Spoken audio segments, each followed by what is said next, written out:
revising what the first instance has done. Does it make sense? Assessment of facts partially, gross mistakes, gross illegality, and so forth.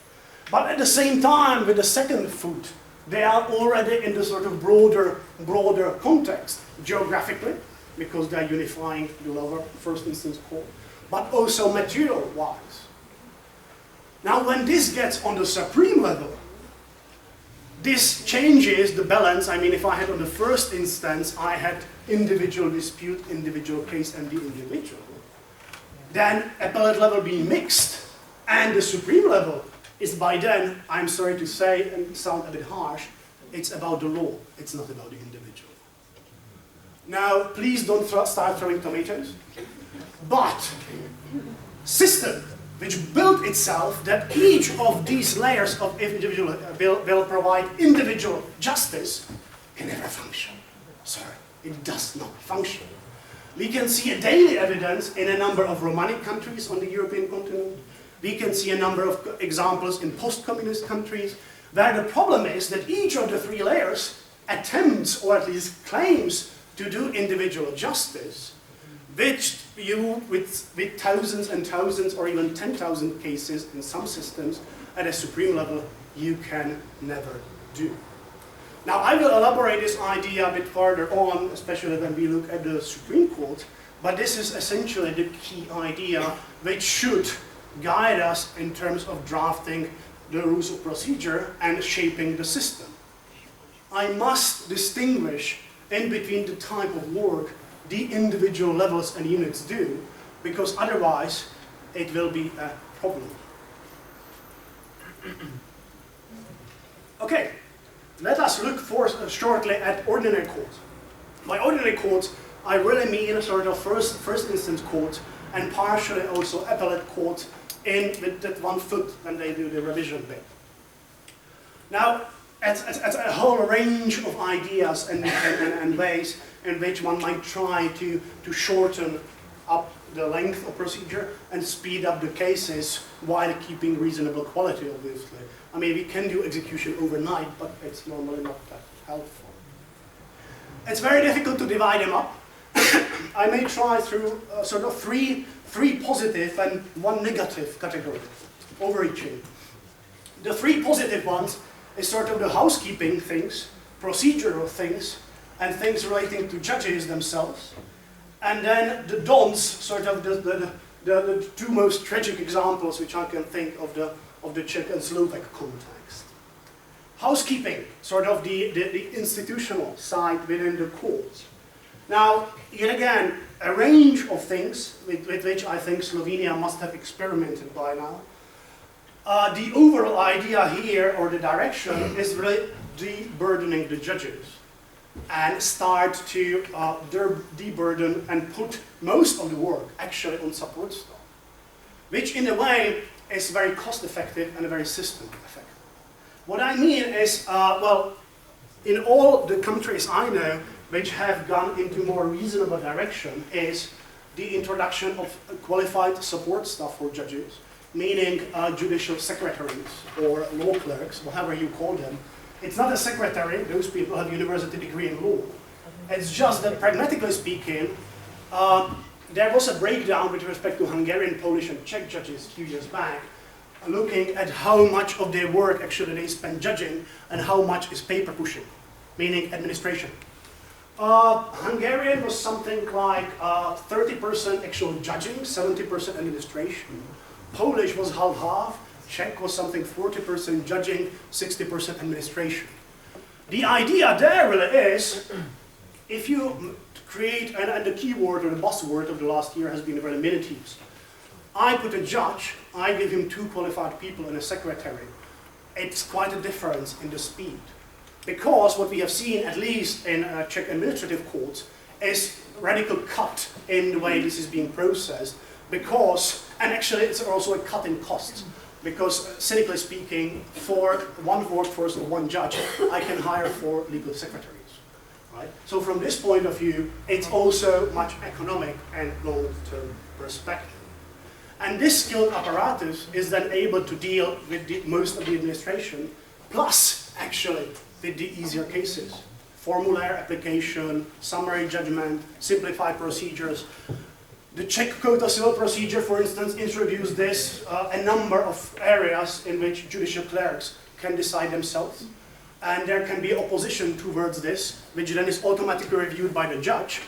It doesn't take an instance away from you. It's an internal appeal, so to say. If a law clerk has decided and both parties agree, it goes through, right? If either of the parties doesn't agree, then can do internal revision, which then goes to the judge, and the judge then decides, still within one instance. I didn't see more recent statistics, but 70 to 80% of these things go through. Nobody opposes. Right? These administrative things, please pay your court fees. Please, would you be so kind as to get represented? Please, and so forth and so forth. I mean, these things don't need to go to the judge. Why? So, by this, you start gradually speeding the system because you give skilled support staff, plus obviously equipment. It would be nice to have a computer. But, I mean, the overall speed which with basic housekeeping rules is very, very positive. So this plus a number of other or additional housekeeping efficiency related things, but it works. I mean, it worked in the Czech case for sure. Second great area of grander umbrella notion here with first instance courts is really procedural tools. By procedure, I don't mean the sticks, right? I rather mean the positive elements which we may introduce into the procedure in order to discipline first the parties and secondly the judges and the support staff themselves. But by sticks, I don't mean, oh, just satisfaction and a special appeal to give time to decide and so forth. These are radical things which essentially means you need to punish, but you don't solve the problem itself. You are just punishing. And without the appropriate tools introduced in the mainstream, it doesn't help that much, okay? You can be beating, but an ox can only take that much beating. So, by procedural tools, what worked quite well in the Czech context was quite, at the beginning, very heavily opposed, but then, all right, concentration of proceedings. Strong concentration of proceedings, especially in civil and commercial cases, also in administrative cases, meaning you must bring everything at the first instance before the first hearing, all your evidence. Later evidence will be disregarded, goodbye. Right, so that by disciplining the parties, which we faced in the 1990s a lot with the run through the system sort of symptom, where the parties were saving their better arguments or evidence to appellate level or to supreme level. No, well, it doesn't work obviously. So, a very strong concentration proceedings principle. Simplified proceedings, meaning I'm trying to divert a number of cases from outside the mainstream channel. So the mainstream channel meaning a judge must see the file. I'm trying to divert the flow of the cases through formula applications, simplified procedures, simplified orders, orders for payment, criminal orders, and so forth, using a whole range of things which don't go through the full procedure. And if unopposed, they are first instance final decisions. This helps a lot, really. And plus, looking at the individual codes of procedure and really looking for the narrow points. By narrow points, I mean strains. These are the things which you start seeing after a time, well, this is where the problem lies, right? This is where there's a narrow spot. And this is what creates congestion. Because then if you create one narrow spot somewhere, it will spill over into the entire system. And occasionally also play with the procedure in order to get rid of these narrow strains. For instance, what has been, in the end of the day, a very miraculous solution, which was yet again quite opposed, but in the end accepted, is to play with jurisdiction a bit. Smaller, centralized states face the problem that everything is in Prague, or I assume in Ljubljana, or whatsoever. So you have a big or major capital where all the state administration is located, where all the major companies are located, and so forth, which then creates either a massive court in the capital or congestion.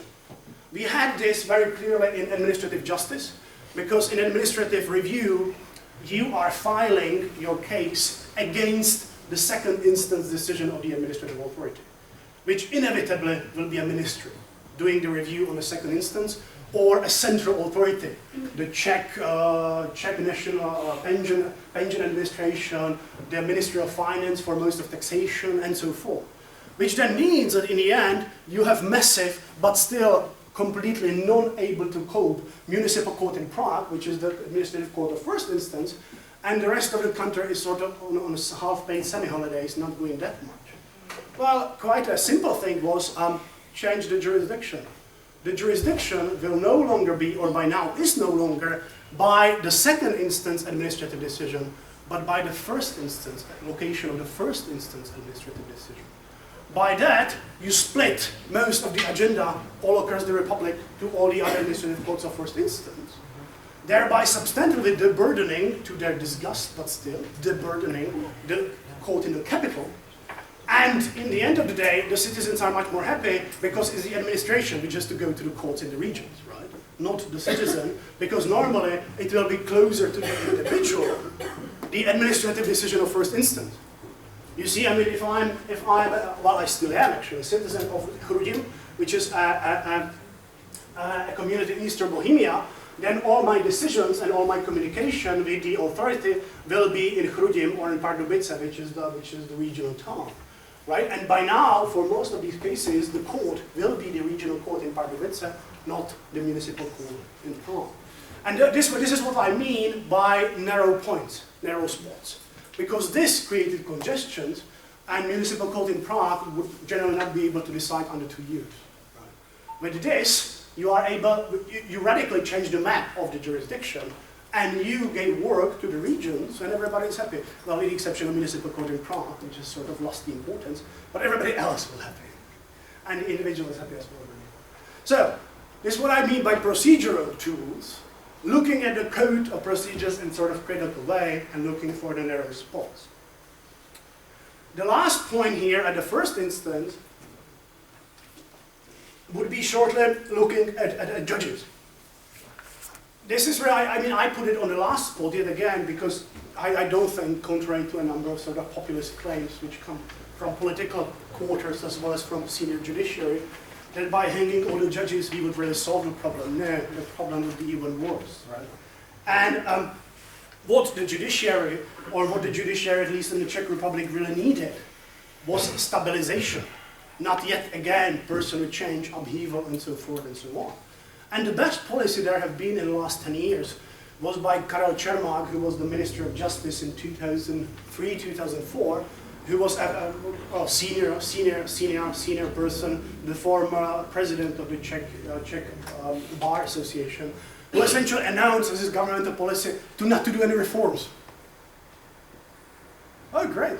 And in the end, actually, it was most beneficial because it allows the system to stabilize a bit after these radical changes in the 1990s, plus the sort of constant amendment of everything in the pre-accession stage before the EU and so forth. Right? The vice president of the Czech Constitutional Court called this the deconstruction of legal order. Where, for instance, in 2001, 2002, before the accession to the EU, the Code of Civil Justice, which is the sort of the procedural code for all civil cases, would have been amended 18 times in 1 year. How are you supposed to work with that?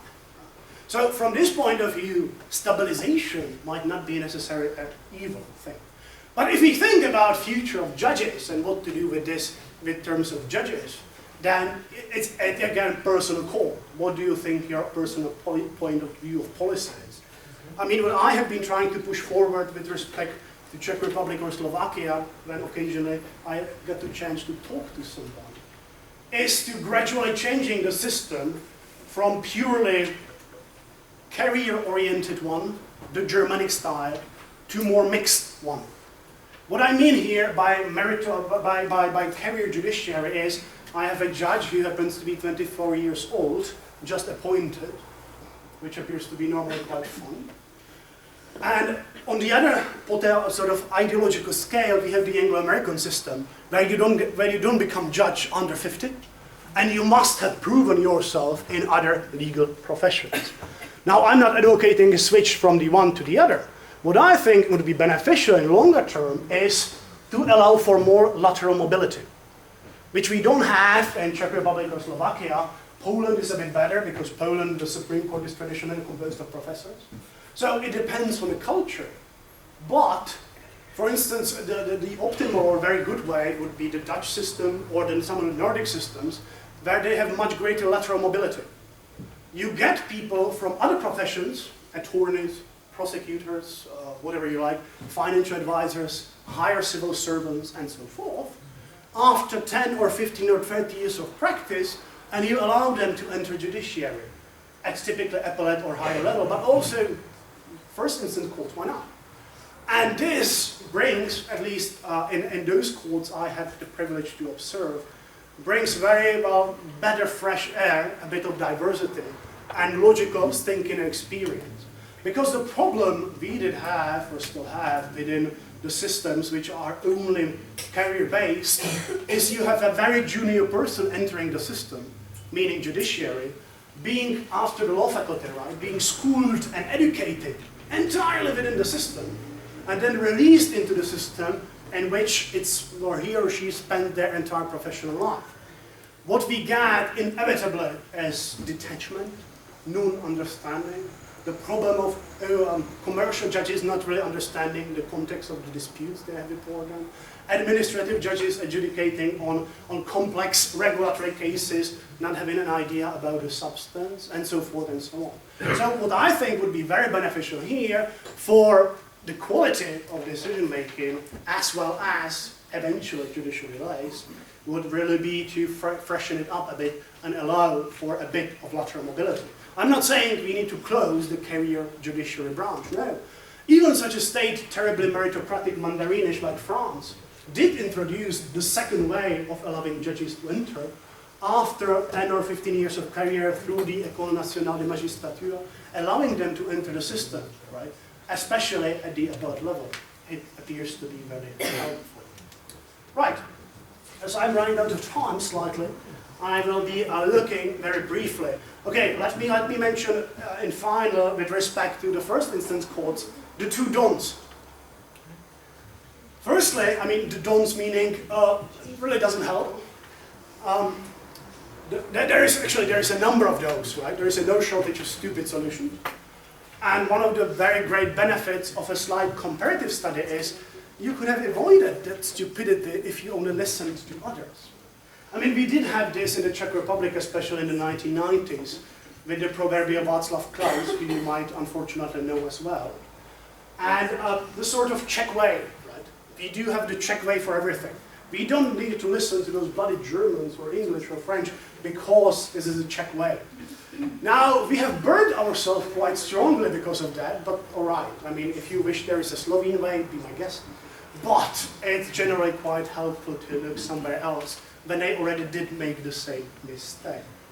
Now, the two dons which I wanted to pop in is firstly the Europe-sweeping e-frenzy, or electronic or digital frenzy. I'm so sorry, I heard something digital in Matthew's introduction, so I do apologize if I be non-digital for a moment. But the problem, especially the policy making of the Czech Ministry of Justice over the last few years, has been a disaster. In the way that you take up the greatest stupidity you can think of and you just put an E in the front of it, right? So we have now e-files, we have e-justice, we have e-decisions, we have e-judgment. Everything is E. Nothing of its functions, but it's E, right?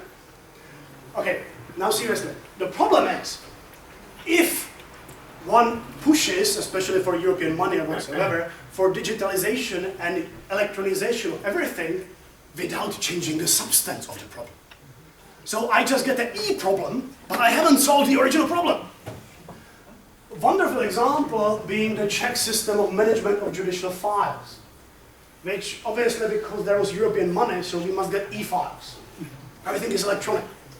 So we have introduced e-files, which collapsed on the same day we introduced it.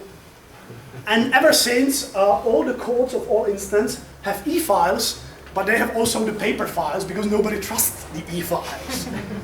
So much for ecological solutions, where they really have dual copy of everything, and they've employed additional number of secretaries whose work is nothing else than to print out everything from the e-thing and put it into the paper thing. we started having e-delivery of documents, which was made compulsory for the civil service and for professionals, meaning for companies and for legal representatives, attorneys, and tax advisors. The problem is, I mean, for half a year it didn't function. When it eventually started to function, everybody was so appalled by the idea and so forth. So, I don't wish to ridicule the E-idea too much. It's just, I need to solve the underlying problem. If I just change the problem into an electronic problem, it doesn't go away. Plus, obviously, having it prepared it a bit before launching, it might be quite advisable once more. So, the second one, being really one of the ways of solving the judicial delays and the judicial inability to cope with the docket, has been for quite some time privatization, at least in some of the Central European states, privatization of certain aspects of judicial business. What I mean by that, for instance, in 2001, the Czech Republic has completely outsourced enforcement of decisions, because that was a chronic problem throughout the 1990s. Even if, after many, many years, you obtained a final decision, then you had to enforce it against that person. That was yet again a problem, and judicial enforcers, in the end of the day, were rather problematic. So we boldly privatized it by saying, well, we introduced private enforcers, executors, which are similar to public notaries, but even more private persons, who are essentially enforcing final judicial decisions on their own account and in the end for their own benefit. Partially it worked. It certainly became much more efficient. The problem is also when this becomes privatized and the state rescinds great areas of regulatory power, delegating this to the Chamber of Executors. The problem we are facing 10 years later is that some of these, I mean, it's only for personal benefit. Chamber of Executors is basically a judicial mafia, which is just splitting the markets and deciding how to squeeze money out of people. We have decisions, or we have cases in which are normal. It's quite normal for the nominal sum of 20 crowns, which is something like €1, you get executors' fees raising to 15,000 crowns. Right? So complete disproportion and complete out of bounds, because this entire area was privatized, and at the same time in the sort of liberal enthusiasm, there wasn't enough supervision checked in by the state or by the court. Now we are trying to retract or change this quite problematically by yet again cutting back, I mean not abolishing private executors, but by cutting back considerably on the self-administration of such a chamber, which basically went out of hand. And the question, the broader question this example poses is really how far should the state, in terms of tackling delays and dysfunctional public institutions, go with privatization of these public functions, right? And this is not just executors, that's really a number of other areas as well, advisory in tax cases, and also to some extent also, well, why not prisons one day? Actually, recently we have introduced private enforcement of traffic violations, which is sort of, well, infractions for administrative fines. The problem is you can enforce it.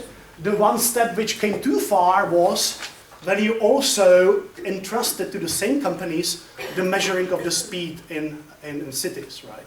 So you have someone who is economically interested in the infraction, and you entrusted the same person which measuring the infraction and enforcing the infraction.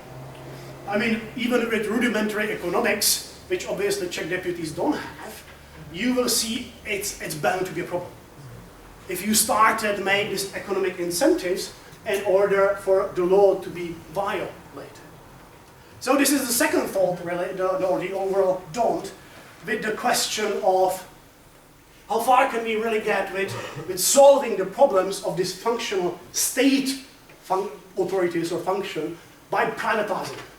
And if we start privatizing certain areas of judicial business, which is possible, I mean, for instance, in the Austrian-Hungarian tradition, public notaries have been a well-established tradition.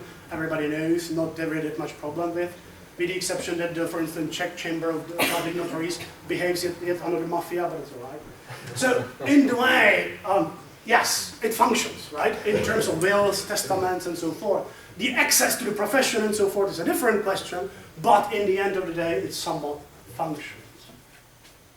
Right, in the remaining few minutes, I will look at the Supreme Court and at the Constitutional Court. Or, yet again, some ideas on preventing delays and solving problems within these jurisdictions.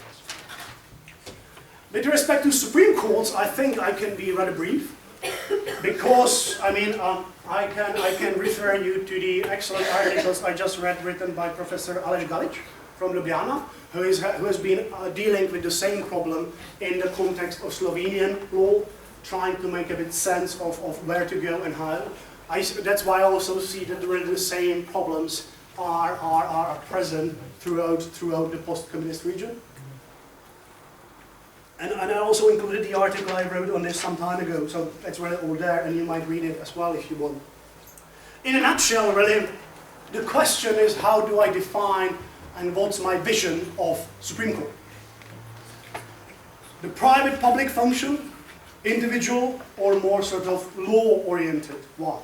The private function or the individual case-oriented one is really Supreme Court is there for everybody. Everyone has access to the Supreme Court. Everybody can seek revision with Supreme Court.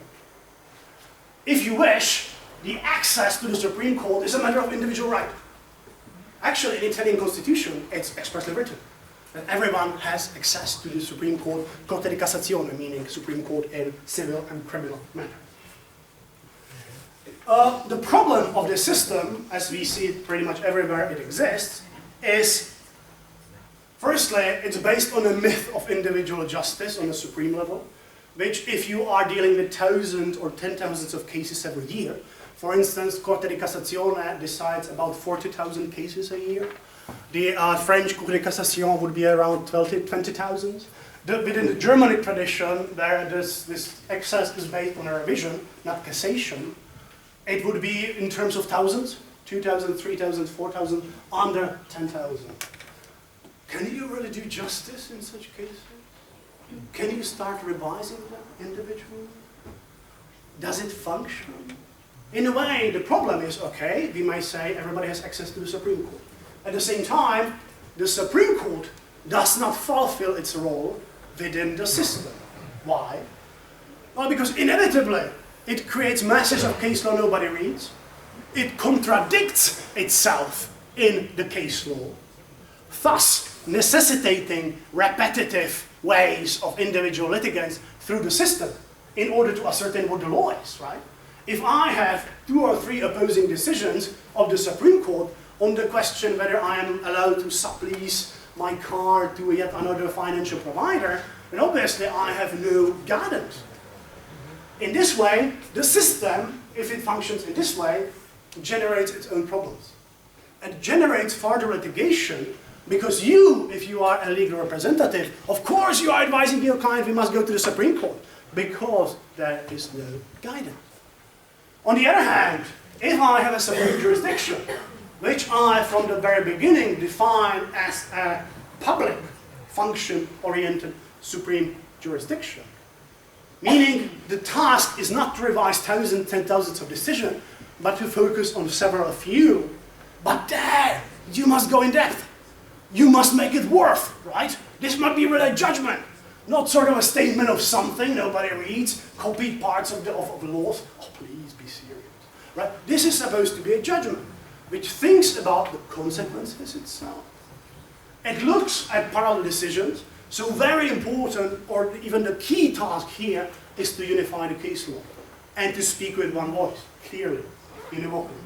This is the law. And also engage with it on a more deeper level. Now this is a radical mental shift, which is extremely difficult in post-communist Europe, I mean, there are some comparative examples in the articles I've mentioned to you, you might read as well.